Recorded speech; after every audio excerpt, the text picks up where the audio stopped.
Pada masa pandemi COVID-19, banyak masyarakat yang mulai jenuh untuk tetap tinggal di rumah. Namun hal tersebut tidak berlaku bagi sebagian warga di kawasan Jalan Sersan Zaini, Kecamatan Ilir Timur 2 Palembang, yang tergabung dalam pengelolaan bank sampah.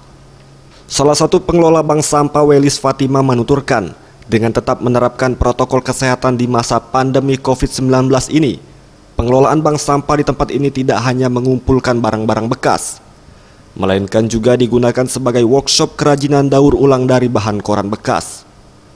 Berawal dari hobi dan kesulitan dalam hal pemasaran, kini kerajinan koran bekas ini sudah menjadi lahan usaha yang membantu perekonomian ibu-ibu di kawasan Jalan Sersan Zaini. Dan kita menggerakkan ibu-ibu di lingkungan kita itu pada tahun 2018 bulan Agustus kami melatih 20 orang anggota untuk belajar kerajinan koran. Berbagai kerajinan dari koran bekas dapat dibuat mulai dari keranjang, topi, vas bunga, dan lainnya yang dibanderol mulai dari 10 hingga 500 ribu rupiah per item, tergantung dengan lama dan sulitnya pengerjaan. Anugrah Sandi Pratama, Sriwijaya TV.